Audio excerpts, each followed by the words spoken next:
सब कुछ है, दौलत है, लेकिन सुकून नहीं है। तो भैया परवरदिगार आलम ने जो चीज तुम्हारी हिदायत के लिए नाजिल की थी उसको तुमने अलमारी में सजा कर रख दिया। अच्छा, इस्तेमाल कब करते हैं?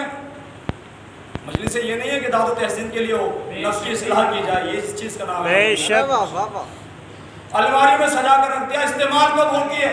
इस्तेमाल उस वक्त होती है कि जब कभी साल में कोई त्योहार आया तो हमारे घर की माएँ, बहनें, बेटियां क्या करती हैं? पूरे घर की सफाई करती है। और जब याद आता है कि इस कब्बड़ की, इस अलमारी की भी सफाई कर दी जाए, इस ताक की भी सफाई कर दी जाए, तो उसको लिया और लेने के बाद साफ किया। अब ध्यान आया कि जुज़दान में कुरान भी रखा हुआ है। तवज्जो, जुज़दान में कुरान भी रखा हुआ है। कुरान को उठाया, भूले कि नहीं, बल्कि बाहर से ही कपड़े से साफ किया और उठाकर फिर वहीं पर सजा कर रख दिया। यानी फिर 1 साल की छुट्टी। क्या कर रहे हैं आप? फिर 1 साल की छुट्टी।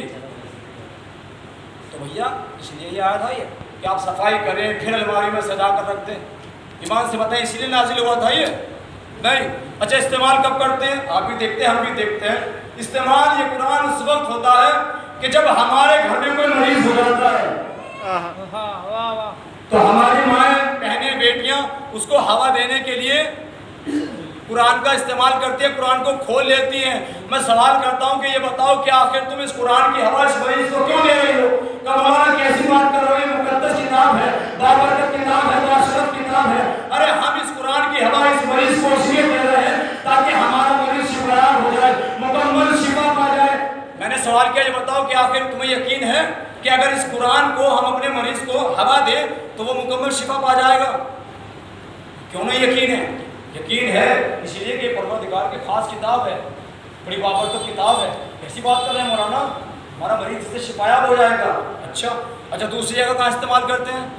जब हमारे घर का कोई मुसाफिर मुसाफिरत के लिए निकलता है, सफर के लिए निकलता है, तो तहतल कुरान उसको गुजारा जाता है, आपको भी गुजारा जाता है, तहतल कुरान उसको गुजारा जाता है। फिर सवाल करता हूँ कि ये बताओ कि तुम क्यों गुजार रही हो? फिर ये जवाब आएगा कि मौलाना कैसी बात कर रहे हो, ये मुकद्दस किताब है, बाबरकत किताब है, बाशरफ किताब है, अल्लाह की मखसूस किताब है, इसलिए हम इस किताब के नीचे से अपने मुसाफिर को गुजारते हैं ताकि हमारे घर का मुसाफिर अपनी मंजिल मकसूद तक बाखैर पहुंच जाए।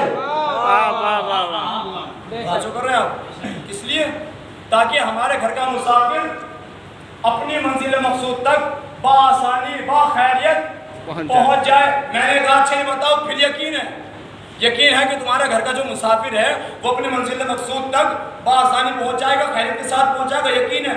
मूसा मुकद्दस किताब है, कैसी बात कर रहे हैं आप?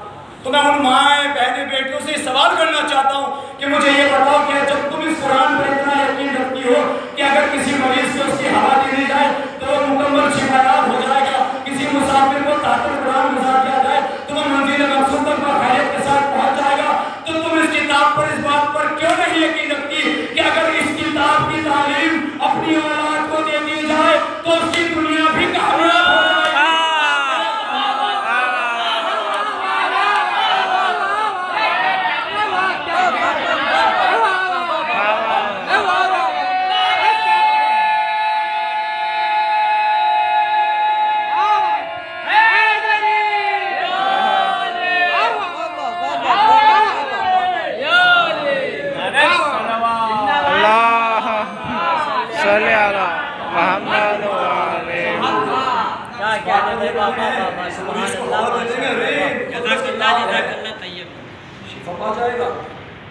गुजारेंगे। अरे कैसी बात करती, कुरान के नीचे गुजार दिया तो मेरा मुसाफिर पहुंचेगा मंजिल मकसूद तक।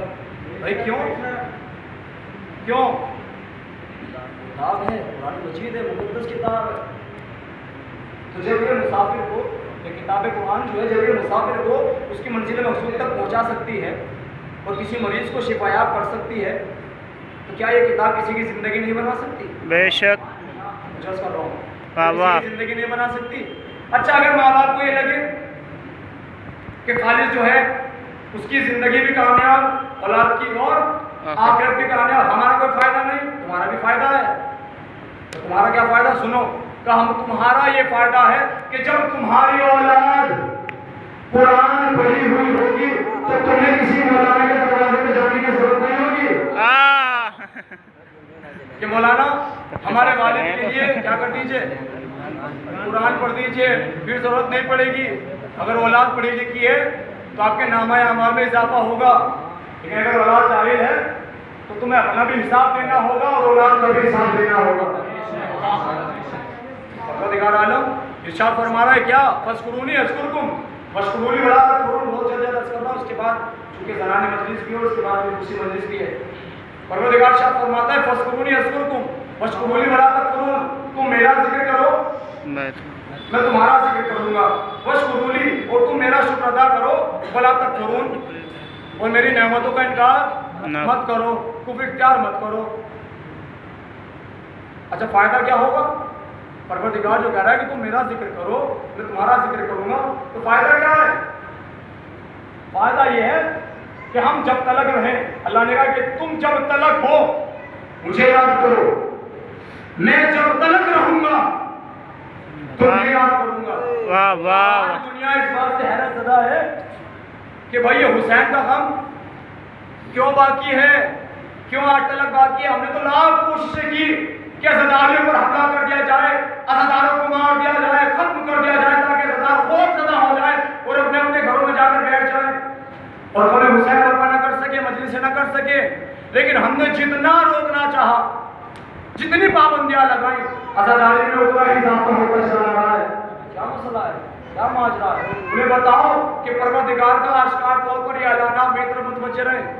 परवरदिगार का ये कुरान मजीद में आश्कार तौर पर ऐलान है, तुम मेरा जिक्र करो मैं तुम्हारा जिक्र करूंगा, तुम जब तक हो मेरा जिक्र करो, मैं जब तलक रहूंगा तुम्हारा जिक्र करूंगा।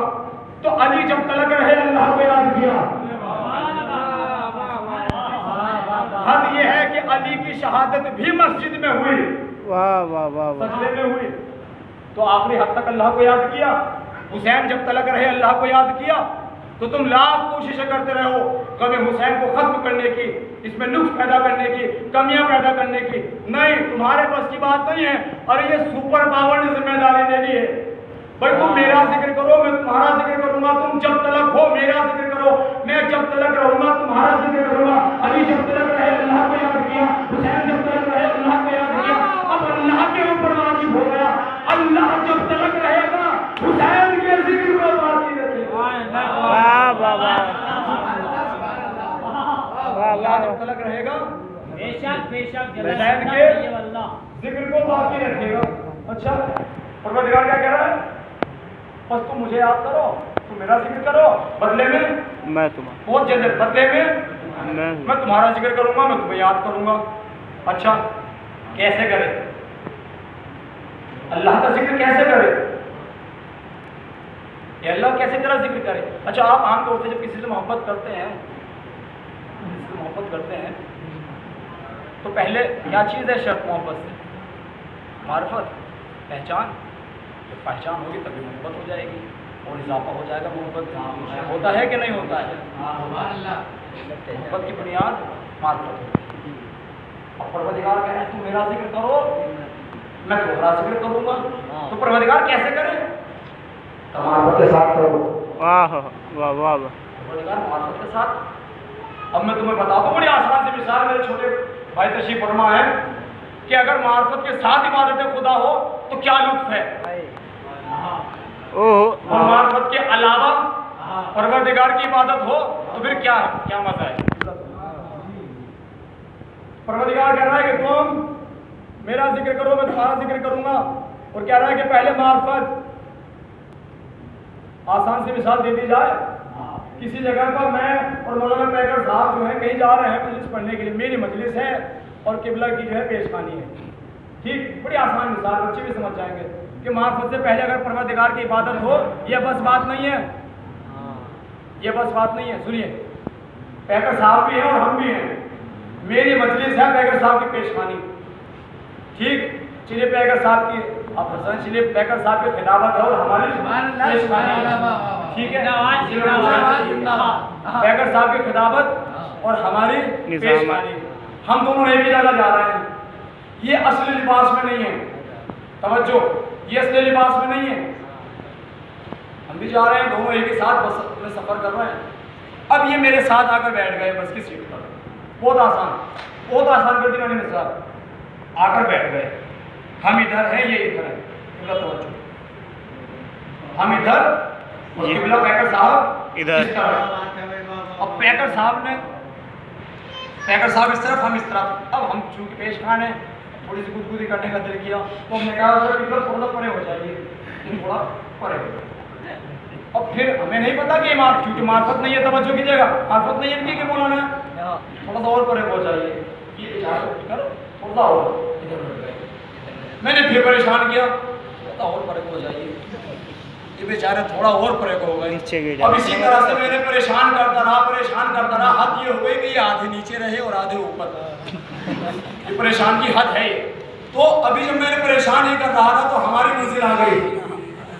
तवज्जो कीजिएगा जुमला के हवाले, हमारी मंजिल आ गई। इसी तरह से मैं इनको परेशान कर रहा हूँ, परेशान करते करते मंजिल आ गई। अब ये पेशखानी के लिए गए, हम पेशखानी के लिए गए, किबला अपने कमरे में है, आराम फरमा रहे हैं, हम पेशखानी कर रहे हैं। किबला का नंबर आज जो किबला आए, मैंने किबला को देखा, पैकर साहब को देखा, और अल्लाह माता पैकर साहब के लिबास को देखकर मैं पहचान कर रही तो मौलाना है, पूरे रास्ते में परेशान करता हुआ आया हूँ। इन्होंने मुझे देखा, ये तो वही है कि जिसने बस में मुझे, ये मुझे सुनता है ना, आप सुनिए, जिसने बस में मुझे परेशान किया था, मैं इन्हें देख रहा हूँ, ये मुझे देख रहे हैं। अब चूंकि प्रोग्राम था तो लिहाजा दोनों ने इज्जत रखी और किसी ने किसी को भी कुछ नहीं कहा। अब बाद प्रोग्राम, जब प्रोग्राम खत्म हुआ तो पैकर साहब पहुंचे अपने मकाम पे, अपने कमरे में, हम भी पहुंचे। हमने जैसे पैकर साहब को देखा,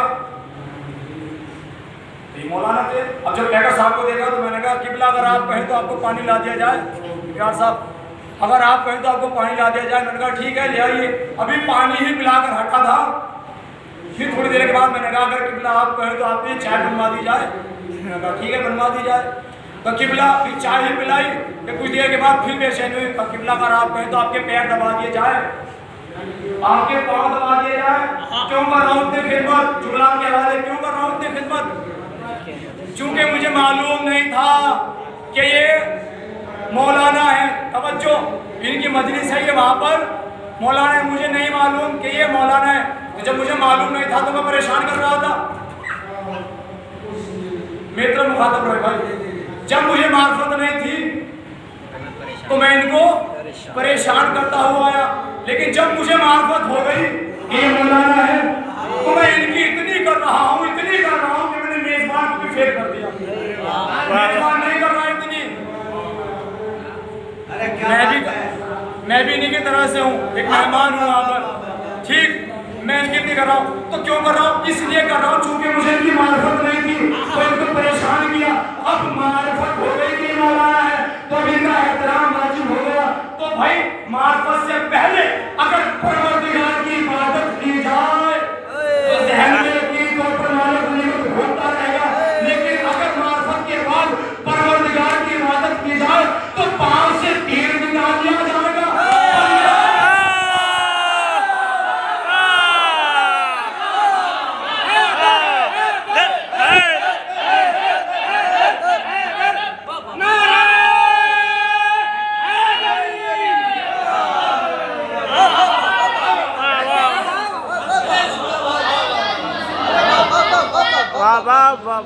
से पहले उसकी इबादत की जाए तो ज़हन में यकीनी तौर पर क्या घूमेगा? माले गनीमत घूमेगा। लेकिन अगर मार्फत के बाद परवरदिगार की इबादत हो तो वहाँ से तीर निकाल लिया जाएगा और बंदे को खबर तक नहीं होगी। मेरा जिक्र करो और मैं तुम्हारा जिक्र करूँ। जब लग रहे बहुत उम्दा किताब है बाबा। जब लग रहे अल्लाह को याद किया, अब अल्लाह पे भी वाजिब है क्या कि अल्लाह जब तक रहेगा गमे हुसैन को बाकी रखेगा। बहुत जल्द आखिरी बात, उसके बाद इंशाल्लाह रखते मसाइल। क्या अल्लाह जब तक रहेगा इस जिक्र को बाकी सुपर पावर ने जिम्मेदारी ली है, वो है जामिन। उससे बढ़कर है कोई नहीं। कोई नहीं। जो सवाल करते हैं किबला वली साहब, सवाल किया जाता है अच्छा, आपने यही सुना है कि सवाल किए जाते हैं कि भाई अज़ादारी क्यों करते हो, अज़ादारी क्यों मना दो, यही सवालात होते हैं। सवाल सुनिए आप, सवाल किया जाता है कि ये बताओ कि तुम जो दिन रात ग़म हुसैन करते हो, क्या भाई आखिरी बात, तुम जो दिन रात ज़िक्र हुसैन करते हो तो इसमें तुम्हारा क्या इस्तिफ़ादा होता है, तुम्हारा क्या फ़ायदा होता है? हुसैन तुम्हें देता क्या है, अली तुम्हें देते क्या है? तुम दिन रात हुसैन हुसैन अली के नारे बुलंद करते हो, चौराहे पे खड़े हो जाते हो, जुलूस निकालते हो, मजलिसें बर्पा करते हो, नवाखानी करते हो, मरसेखानी करते हो, तो तुम्हें हुसैन ने अब तक दिया क्या है? जवाब सुनिए, बड़ी आसान सी मिसाल, हुसैन ने हमें दिया क्या है? क्या मिला है इस फर्शदा से हमें, क्या मिला है इस गम से हमें? देखिए, अगर कोई भी चीज़ हुसैन से मुत्तसिल हो जाती है ना तो साहिब एहतराम हो जाती है। साहिब एहतराम हो जाती है। तो सरकार कैसे? तो सुनो ऐसे, हुसैन से अगर कोई चीज़ मुत्तसिल हो जाए तो मोहतरम बन जाती है, साहिब एहतराम बन जाती है। घोड़ा सिर्फ घोड़ा था,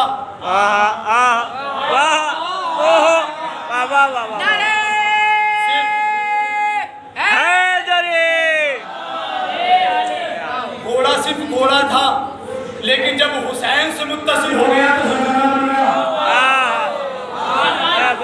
तो मोहतरम हुआ कि नहीं? साहिब एहतराम हुआ कि नहीं? लोग बोसे लेते हैं कि नहीं? चूमते हैं कि नहीं? तो मैं सवाल करता हूँ कि तुम क्यों चूम रहे हो इस दुल्हना को? क्या इसलिए चूमते हैं, इसलिए चूमते हैं कि ये हुसैन के साथ रहा है, ये हुसैन के साथ रहा है, हुसैन ने इसको इज्जत बख्शी है। तो घोड़ा सिर्फ घोड़ा था, लेकिन हुसैन से मुत्तसिल हो गया तो फिर जुल्जना बन गया। तो हुसैन अगर किसी हैवान पर मेहरबान हो जाए तो उसे जुल्जना बना देता है, किसी इंसान पर मेहरबान हो जाए तो उसे उनसे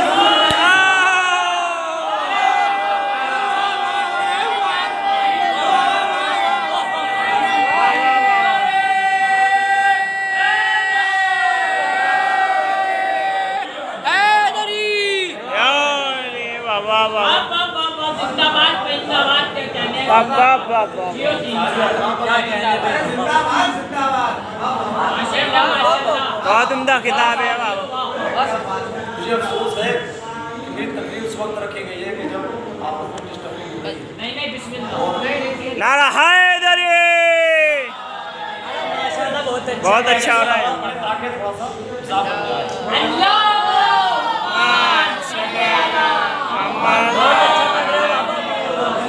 तो क्या कह रहा है परवरदिगार? तुम मेरा जिक्र करो, बाबा बाबा बदले में मैं तुम्हारा। तो अगर चाहते हो कि खुदा भी तुम्हें याद रखे तो क्या करना पड़ेगा? अल्लाह का जिक्र अल्लाह का जिक्र करना पड़ेगा, अल्लाह को याद करना पड़ेगा। जब तक हम जिंदा रहें कोशिश रहे कि अल्लाह को याद करें, इसलिए कि जब हम मर जाएंगे तो अल्लाह हमें याद रखेगा। और ये सबसे बड़ी दलील है ग़म हुसैन। वाह क्या बात है, वाह वाह वाह वाह वाह। सबसे बड़ी दलील है ग़म हुसैन। वाह वाह वाह वाह।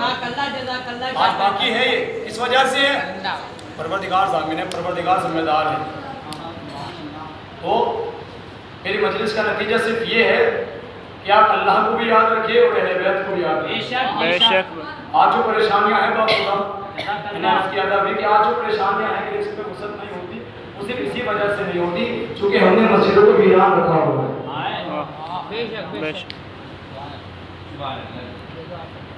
हुसैन को ना माने, हुसैन की माने। मकसद देखे, मकसद क्या था इमाम का। अच्छा, आज दूसरी मजलिस उन्वान जनाब शहजादी सकीना। जानते जब ये फरशदा बिछा दिया जाता है, शहजादी से मखसूस है ना ये यार, जब ये फरशदा बिछा दिया जाता है तो वो बीबी तो आती है जिसका पहलू शर्मिस्ता है, लेकिन उसी के साथ साथ एक बीबी और आती है कि जिसका हुसैन ने नाम बड़े नादों से सकीना रखा। जानते सकीना किसे कहते हैं? सकीना उस शय को कहा जाता है कि जिसके जरिए से सुकून हासिल हो। यानी जब इमाम जब इमाम हुसैन अपनी 4 साल बच्ची सकीना को अपने सीने से लगाया करते थे तो हुसैन को बड़ा सुकून मिला करता था। अच्छा, क्या खाली इमाम को ही सुकून मिलता था सकीना को सीने में सुलाने के बाद? नहीं, सकीना को भी बड़ा सुकून मिला करता था बाबा के सीने पर सोने के बाद। तो फरशेदा पे आ जाती है, अपनी फूफी के पहलू में बैठ जाती है और बैठने के बाद फूफी अम्मा से सवाल करती है, फूफी अम्मा ये कौन लोग हैं? तुमने ना पहचाना, ये तेरे बाबा के असदार है, तेरे बाबा के असदार है, तेरे बाबा के असदार है। फूफी अम्मा ये रो रहे हैं, कोई ने तमाशे नहीं लगा रहा है, कोई ने ताज़ाने नहीं लगा रहा है। सुनिए जनाब ने क्या जवाब दिया? कोई ने तमाशे नहीं लगा रहा है, कोई ने ताज़ाने नहीं लगा रहा है। एक मर्तबा शहजादी ज़ैनब ने सकीना के चेहरे को देखा और देखने के बाद अर्ज़ किया, मेरी लाडली सकीना, अरे जब ये तेरे बाबा पे असदार है तो कोई इन्हें क्यों तमाशा लगाएगा, क्यों ताज़ाने लगाएगा? सकीना ने सरो सीना पीटा, एक फूफी अम्मा, अरे कल मैं भी तो अपने बाबा को याद करके रोया करती थी। जब भी कभी बाबा को याद करके रोना चाहा, कभी शिविर का तमाशा लगा करता था, कभी शिविर का ताज़िया। अल्लाह खुदा को कोई हमने करबला के जब भी कभी बाबा को याद करके रोना चाहा, कभी शिविर का तमाशा लगा करता था, कभी शिविर का ताज़ियाना लगा करता था। शहजादी पर तो पाबंदी थी रोने के लिए, पहले बैत पर पाबंदी थी रोने के लिए, हम पे तो कोई पाबंदी नहीं है ना। जानते हैं, एक बीबी आती है, एक हाथ टूटी हुई मसले को होता है और दूसरे हाथ में रुमाल होता है और हुसैन पर आकर बैठ जाती है। मैं आकर में तस्वीर उस बीबी से सवाल करता हूँ, बीबी ये बताओ कि तुम्हारा एक हाथ पसीनों पे क्यों होता है और दूसरे हाथ में रुमाल क्यों होता है? तो शायद मुझे वो शहजादी जवाब दे, अरे मेरा एक हाथ पसीनों पे इसलिए होता है कि मेरे बाबा का कफन भी मैं अरे ज़ालिमों ने, मेरे उम्मतियों ने, अरे मेरे बाबा के उम्मतियों ने दरवाजे में आग लगा दी थी और जलता हुआ दरवाजे मेरे ऊपर गिरा दिया गया था। अरे मेरा पहलू शकिस्ता हो गया, मेरे शिकम में मोहसिन मारा गया। शहजादी ठीक है, आपकी पसलियाँ टूटी ठीक है, इसलिए हाथ आपका सीधा हाथ, लेकिन ये बताएं कि आपका दूसरा हाथ में हाथ रुमाल क्यों है? शहजादी मुझे जवाब दी कि मेरा दूसरा हाथ में रुमाल इसलिए है कि मैं ये तमन्ना लेकर आती हूँ कि जब जाकिर मेरे आल के मसाइल पढ़ता है, मेरे हुसैन के मसाइल पढ़ता है, तो जिसकी आंखें अश्कबार होती है मैं रुमाल में ले लेती हूँ। देखिए तसव्वुर का नाम है मसाइल, इन रुमाल में ले लेती हूँ और लेने के बाद उस अज़दार का शुक्रिया अदा करती हूँ। ए अज़दार तेरा शुक्रिया, ए अज़दार तेरा शुक्रिया, तुझे लगता है मैं तेरे आंसू को उड़ाएगा, मैं कहती हूँ नहीं, अरे मैं तेरे आंसू को ले जाकर हुसैन के ज़ख्मों पे मरती हूँ, मेरे हुसैन को बड़ा सुकून मिलता है, मेरे हुसैन को बड़ा सुकून मिलता है। तो अगर आप चाहते हैं कि आपके आंसू रुमाले बीबी ज़हरा का शरफ पाए और हुसैन के ज़ख्मों पे लगाए जाएं ताकि हमारे इमाम को तस्कीन हासिल हो सके, तो आप रोइएगा, मैं मजबूर नहीं करूँगा। अजीब बेचैनी है शहजादी सकीना को, कभी तरह जिंदान में जाती है, कभी बीमार के करीब आती है और कभी जिंदान के दरवाजे पर जाती है, कभी सैयद सज्जाद के करीब आती है। एक मर्तबा माँ ने देखा कि अजीब बेचैनी है, माँ ने करीब बुलाया और बुलाने के बाद कहा मेरी लाडली सकीना मेरी आगोश में आ जा। करीब बुलाया, आगोश में लिटाया, लाख हिदायत की, लेकिन सकीना सोती नहीं है। जानते हैं क्यों नहीं सोती? इसलिए कि सकीना को आदत है बाबा के सीने पे सोने की, सकीना को नींद नहीं आती। कुछ देर के लिए माँ हिदायत करती रही, सकीना सुनती रही, लेकिन सकीना की आँख न लगी। सकीना उठी, बेचैनी के आलम में फिर तरह जिंदान पे गई। एक मर्तबा सैयद सज्जाद ने सकीना से पूछा, मेरी बहन सकीना क्या मसला है, क्या माजरा है? सैयद सज्जाद ने सकीना ने अर्ज किया, ए भैया सैयद सज्जाद, अरे मुझे मेरे बाबा का सीना याद, ए भैया सैयद सज्जाद मुझे मेरे बाबा का सीना याद आ रहा है। ए भैया सैयद सज्जाद मैं जानती हूँ कि तुम्हें सबसे ज्यादा मेरे सवालात ने रुलाया है, बस आखिरी सवाल तुमसे सकीना ये करना चाहती है, ये बताओ कि आखिर प्यास की कितनी मंजिलें होती हैं? सुनिए बहुत जल्द भैया ये बताओ कि प्यास की कितनी मंजिलें होती हैं? सैयद सज्जाद ने कहा, बहन सकीना प्यास की 4 मंजिलें होती हैं। अब भैया 4 मंजिलें होती हैं, मुझे पहली मंजिल बयान करें। तो सकीना सुन न सकोगी, बर्दाश्त न कर सकोगी, तो भैया मैं अली की पोती हुसैन की लाडली सामना सकीना हो, तुम बयान तो करो कि कि आखिर प्यास की वो 4 मंजिलें कौन सी होती है। एक मरतबा सैयद सज्जाद ने सकीना के चेहरे को देखा और देखने के बाद अर्ज की, ए बहन सकीना, अरे प्यास की पहली मंजिल तो ये होती है कि इंसान को जमीन से लेकर आसमान तक सिर्फ दुआ ही दुआ रहता है। एक मरतबा सकीना तड़प गई और तड़पने के बाद सैयद सज्जाद से अर्ज किया, ए भैया सैयद सज्जाद, अरे मेरा भैया कासिम जब मेरे बाबा के करीब आया और आने के बाद चाचा जान, अरे मुझे प्यास इस कदर लगी है कि मुझे जमीन से लेकर आसमान तक सिर्फ दुआ ही दुआ नजर आ रहा है। ए भैया सैयद सज्जाद, शायद मेरा भैया कासिम उस वक्त प्यास की पहली मंजिल में होगा। ए भैया सैयद सज्जाद, मुझे प्यास की दूसरी मंजिल बयान करो। सैयद सज्जाद ने सकीना के चेहरे को देखा और हसरत भरी निगाहों से एक जुमला कहा, ए बहन सकीना, मैं कह रहा हूँ ना तुम बर्दाश्त न कर सकोगी, तुम सब्र न कर सकोगी। क्या मैंने अभी कहा है ना कि मैं अली की पोती हुसैन की लाडली साबरा सकीना हूँ, तो मुझे बयान करो। एक मरतबा सकीना ने सीने पर हाथ रखा। ए भैया सैयद सज्जाद, मैं सीने पर हाथ रखती हूँ, तुम बताओ कि प्यास की दूसरी मंजिल क्या होती है। अब सैयद सज्जाद ने बयान की, ए बहन सकीना, प्यास की दूसरी मंजिल ये होती है कि इंसान की जुबान उसके ताल्लुक से चिपक जाती है। फिर सकीना बेचैन हो गई। एक मरतबा से पसीना पीला। ए भैया सैयद सज्जाद, अरे मेरा भैया अली अकबर, अरे बाबा के करीब आया और आने के बाद कह रहा था, बाबा अरे मुझे प्यास इस कदर लगी है कि मेरी जुबान मेरे तालुओं से चिपक गई। सुनेंगे आप मसाइल? अली अकबर, पानी तो मैसर ना होगा, लेकिन हाँ तुम अपना दहन मेरे दहन में डालो। अली अकबर ने बाबा के दहन में अपने दहन को डाला और डालने के बाद फौरन खींचा और बाहर निकाला और निकालने के बाद कहा, बाबा जान आपकी जुबान में तो मेरी जुबान से ज्यादा कांटे पड़े हुए हैं, आपकी जुबान तो मेरी जुबान से ज्यादा खुश है। ये भैया सैयद सज्जाद, शायद मेरा भैया अली अकबर उस वक्त प्यास की दूसरी मंजिल में होगा। भैया प्यास की तीसरी मंजिल बयान करो, बहुत जल्द मैं पेश करो। भैया प्यास की तीसरी मंजिल बयान करो। अब सैयद सज्जाद ने सकीना के फिर चेहरे को देखा और देखने के बाद अर्ज की, ए बहन सकीना, अरे प्यास की तीसरी मंजिल ये होती है कि जिस तरह से किसी मछली को तरी से निकाल कर खुशकी में डाला जाता है ना, और वो कभी अपने मुंह को खोलती है, कभी बंद करती है, कभी मुंह को खोलती है, कभी बंद करती है। सकीना फिर तड़प गई। ए भैया सैयद सज्जाद, अरे मेरा भैया अली असगर, जब जालिमों ने अली असगर को पानी न दिया तो बाबा ने जलती हुई जमीन करबला पे अली असगर को लिटाया और लिटाने के बाद कहा, ए अली असगर, अपनी प्यास को जाहिर करो। अली असगर ने अपनी नन्ही सी जुबान को निकाला, अपने होठों को फेरना शुरू किया, अपने होठों को फेरना शुरू किया। ए भैया सैयद सज्जाद, शायद मेरा भैया उस वक्त की प्यास की तीसरी मंजिल में होगा। भैया आखिरी मंजिल और बयान करो, चौथी मंजिल क्या होती है। सकीना यकीन भैया मैं बर्दाश्त करूंगी, मैं जब्त करूंगी, तुम मुझे बताओ कि प्यास की चौथी मंजिल क्या होती है। अब सुनिए बताओ चौथी मंजिल क्या। सैयद सज्जाद ने बयान की। इमाम सैयद सज्जाद ने सकीना के फिर चेहरे को देखा और देखने के बाद हसरत भरी निगाहों से एक जुमला कहा, ए बहन सकीना, अरे प्यास की चौथी मंजिल ये होती है कि इंसान के जिस्म से बहुत छूटने लगता है और जब वो बैठता है ना तो उसकी हड्डियां चुभने लगती है।